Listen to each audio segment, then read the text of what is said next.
ভারতীয় পণ্য বর্জন, মানে ভারতকে এক ধরনের বাধ্য করার জন্য, যেটার জন্য আপনার কোনো রকম যুদ্ধ টুদ্ধ করার দরকার নেই, পুলিশের গুলি খাওয়ার দরকার নেই। বন্ধুরা, যেদিন থেকে ভারতের ভেতরে রামলালার প্রাণ প্রতিষ্ঠা আর রাম মন্দিরের উদ্বোধন হয়, সেদিন থেকে ধরে নিন ইসলাম প্রোডাক্ট গ্রহণকারী আর জঙ্গি সংগঠনকারী দেশগুলো, জঙ্গি সংগঠনকারী ব্যক্তিগুলো আর ইসলাম প্রোডাক্ট গ্রহণকারী ব্যক্তিগুলো, তাদের যেন রাতের ঘুম উড়ে গেছে। তো এরপর থেকে বিশেষ করে পূর্ব পাকিস্তানের ঘরের ভেতরে ভারত বয়কটকে তারা জোরসোরে ডাক দিয়েছে। ভালো জিনিস ভারত বয়কট করা বা অন্য কোনো দেশের উপর নির্ভর থাকা, কিন্তু এখানে প্রশ্ন হচ্ছে একটাই, তারা ভারতকে বয়কট দিয়ে তারা কোন পণ্য ব্যবহার করবে? কেননা তাদের তো নিজেদের কোনো কিছুই নেই। দেশ থেকে শুরু করে অস্ত্র, এমনকি দেশের যে তাদের যে জনসাধারণ ছিল তাদের পেট চালানোটাও সবটাই করেছিল অন্য কোনো দেশ। নিজেদের স্বাধীনতাটা তারা নিজেরাও আনতে পারেনি, সেটাও মিলেছে অন্যের দানে। কিন্তু আজকে যখন প্রশ্ন খাড়া হচ্ছে যে ভারত বয়কট করে তারা কোন পণ্যকে নেবে, তখনই তাদের সব থেকে বড় মাথা ব্যথার কারণ। কেননা দেখুন, আজ এরা পণ্য বয়কট করলেও আদৌ যে তাদের আবার ভারতে আসতে হবে এটা তারাও জানে। তবুও শুনে নিন তাদের বক্তব্যগুলো। চ্যানেলটিতে নতুন হলে কেউ সাবস্ক্রাইব করতে ভুলবেন না। বিএনপি বুঝে গেছে এখন যে ইন্ডিয়ার কোলে চড়া আর বিএনপির জন্য হবে না, ও কোলে আওয়ামী লীগ বসে আছে। আমাকে প্রমাণ দিতে বলেন, এইবার কিন্তু ওইরকম কোনো প্রমাণ নাই। যেমন 2018 সালে বা অন্য সময় আপনার সুজাতা সিং বা অন্যরা এসেছিল, কিন্তু এবার তারা আসলে, এবার আমরা গেছি, এবার আমাদের এখান থেকে ডেলিগেশন দিল্লিতে গেছে, এবং যে বিরোধী দল হতে যাচ্ছে আমরা জাতীয় পার্টি 11টা সিট নিয়ে, তারাও কিন্তু সেখান থেকে ফিরে এসে জিএম কাদের সাহেব কুলু বেটে বসেছিলেন মুখের মধ্যে যে বলা যাবে না। তো এখন কথা হলো যে আওয়ামী লীগ ভারত নির্ভর দল, রাজনৈতিক দল, তারা আওয়ামী লীগের ভারতের অনেক বিষয়, ভারতের প্রভাব অপরিসীম আওয়ামী লীগের উপরে, এবং মাননীয় প্রধানমন্ত্রী নিজেও বলেছেন যে ভারতকে আমরা এত দিয়েছি যে ভারত চিরদিন মনে থাকবে। তো এই দেওয়াটা তো একটা কৃতজ্ঞতার একটা অংশ, নাহলে দিবে কেন, পায় বলে দেয়। তো এখন কথা হলো যে এটা ভারতের যে এখানে আজকে একটা ভিডিও আমি দেখতেছিলাম কলকাতার থেকে, কলকাতার ভিডিওটা কি কলকাতা ওয়ান নাকি এটা, তো আপনার ওই মালদ্বীপ হাত থেকে তো চলে গেছে, মালদ্বীপ ইন্ডিয়া আউট, মালদ্বীপ বের হয়ে গেছে, শ্রীলঙ্কা হাত থেকে আউট হয়ে গেছে, মিয়ানমারও আউট, ওইদিকে যে আফগানিস্তান ছিল যেখানে কি বলে আপনার ইন্ডিয়ার যে একবার সবচেয়ে বড় এম্বাসি ছিল, লার্জেস্ট ম্যান পাওয়ারের একটা এম্বাসি ছিল, 300 পিপল ওয়ার দেয়ার, সেখানে আর কেউ নাই, ওটা জিরোতে নেমে আসছে। তো সবেধন নীলমণি এখন আছে বাংলাদেশ।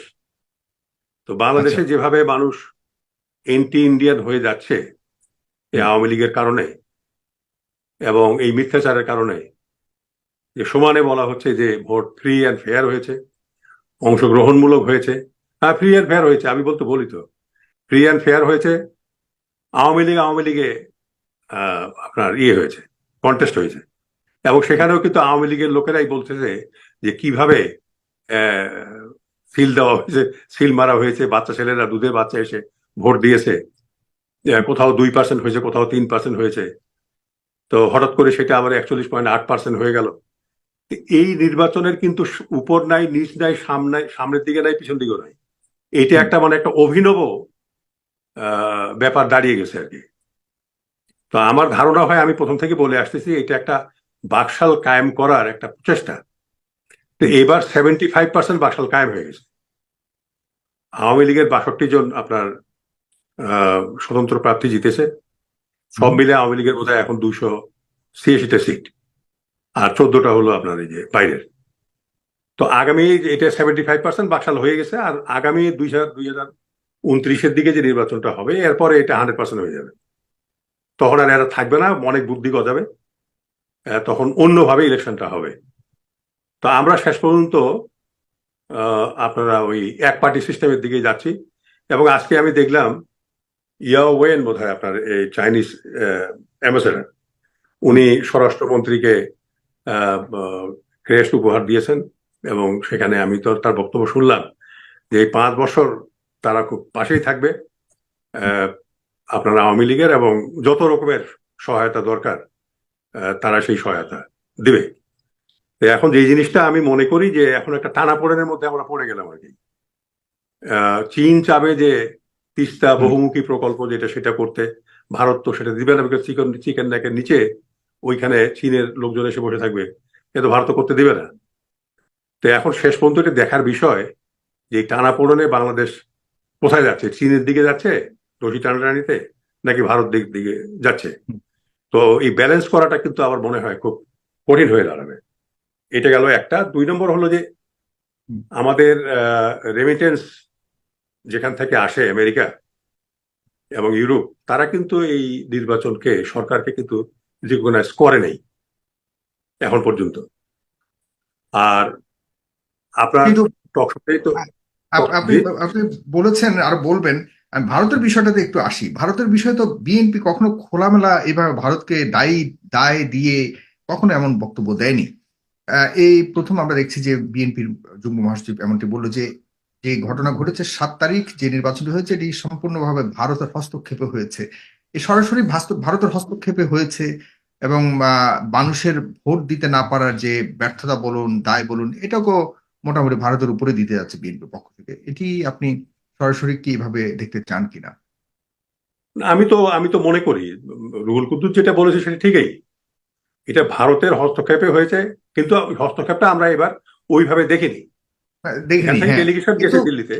হ্যাঁ, কিন্তু আগে যখন দেখেছেন, আপনার ভাষা যদি বলে, আগে যেভাবে সুজাতা সিং এসে যেটা করেছে সেই সময় কিন্তু বিএনপি কখনো এভাবে বলেনি যে ভারত এসে এটা করেছে, ভারত এটা করেছে। বিএনপিকে ভারতকে দায় দিয়ে এভাবে স্ট্রং পজিশন নেয়নি। এবার তো যেটা আপনি বলছেন যে এবার তারা আসেনি, এরকম দৃশ্যমান হয়নি, অদৃশ্যতাটাকেও এবার তারা যেভাবে দায় দিচ্ছে, আগে তো এমন অবস্থা ছিল না।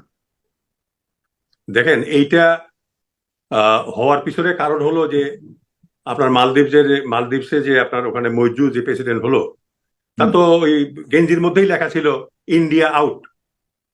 যেমন সেখানকার 6 লক্ষ মানুষ যদি এটা পারে, তো এখানে 18 কোটি মানুষ বিএনপি পারবে না কেন? তা আমার মনে হয় ওখান থেকে বোধহয় একটা ইন্সপিরেশন তারা পেয়েছে যে না, এইভাবে আর পলিটিক্স চলবে না। ভারতও আওয়ামী লীগও প্রো ইন্ডিয়ান, আমরাও প্রো ইন্ডিয়ান, তাহলে আর এটা হয় কি করে? তো শেষ পর্যন্ত বিএনপি বুঝে গেছে এখন যে ইন্ডিয়ার কোলে চড়া আর বিএনপির জন্য হবে না, ও কোলে আওয়ামী লীগ বসে আছে। তো এটা আগে বুঝলে বোধহয় ভালো ছিল।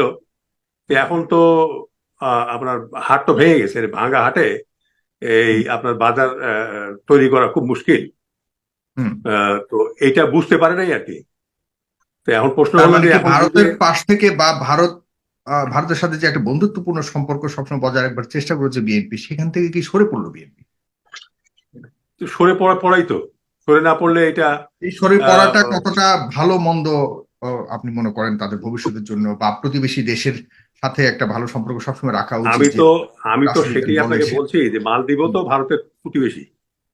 তো মালদ্বীপ যদি 6 লক্ষ লোক দিয়ে আর 200 স্কয়ার কিলোমিটারের একটা জায়গা, সেই দেশটা যদি পারে, তো বিএনপি এখন হয়তো চিন্তা করতেছে যে আমরাও পারবো, তা আমরা এখন ওই লাইন নেই।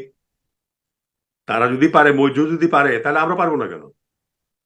এবং আমরা দেখতেছি যে হঠাৎ করে ভারতীয় পণ্য বর্জন এগুলো নিয়ে খুব খুব তোড়জোড় চলতেছে, আলোচনা চলছে, এটা নিয়ে খুব শোরগোল চলতেছে। আসলে কতটা আপনি মনে করেন যে একটা মানে দীর্ঘস্থায়ী পলিটিক্যাল একটা অ্যাচিভমেন্ট, ভালো অ্যাচিভমেন্টের দিকে যেতে পারবে বলে বিএনপি? এই যে পণ্য বর্জন বলুন, ভারত বর্জন এবং ভারতের সাথে সম্পর্ক ছিন্ন করা, এটা রাজনৈতিকভাবে কতটা স্বস্তির এবং কতটা একটা মানে রাজনৈতিক একটা ভালো অর্জন তারা ভবিষ্যতে নিতে পারবে, বা এই বিষয়গুলিকে ব্যবহার করে তারা রাজনৈতিকভাবে নিজেদের গন্তব্যে যাওয়ার পথ কতটা সুগম হবে বলে মনে করেন?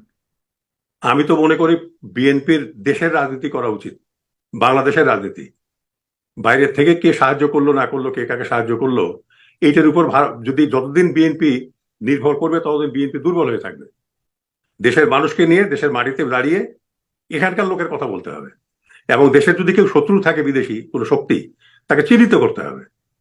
এবং ধরেন আপনার ভারতেই যদি চিহ্নিত হয়ে থাকে, যেভাবে তারা চিহ্নিত করেছে যে ভারতের হস্তক্ষেপে এটা হয়েছে, এবং যদি সেইভাবে তারা পলিটিক্সটাকে বিন্যাস করতে চায় ভবিষ্যতে, তাহলে এই যে ভারতীয় পণ্য বর্জন, মানে ভারতকে এক ধরনের বাধ্য করার জন্য, যেটার জন্য আপনার কোনো রকম যুদ্ধ করার দরকার নেই, পুলিশের গুলি খাওয়ার দরকার নেই। তো এই ডিপ্লোমেসি গুলো যদি করে, পলিটিক্যাল ডিপ্লোমেসি, এবং তারা যদি সত্যিকার অর্থে এইভাবে মাঠে নেমে যায়, তাহলে তো একটা পজিটিভ রেজাল্ট তো আসতেই হবে, অবশ্যই আসতে হবে। তারপরে এখানে যে 12 লক্ষ থেকে কেউ বলে 12 লক্ষ, কেউ বলে 20 লক্ষ।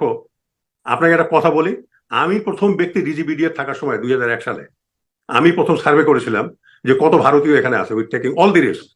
তখন কিন্তু মাননীয় প্রধানমন্ত্রী কিন্তু তখন প্রধানমন্ত্রী ছিলেন, উইথ অল দি রিস্ক। আমি করে তখন 5 লক্ষ আমি আবিষ্কার করতে পেরেছিলাম যে 5 লক্ষ এখানে আছে ভারতীয়। এখন তো আচ্ছা। সেটা 12 লক্ষ হয়ে গেছে, আরো বেড়ে গেছে। $10 বিলিয়ন তারা এখান থেকে নিয়ে যাচ্ছে, ট্যাক্স দিয়ে কিংবা ট্যাক্স ফাঁকি দিয়ে। তো এখন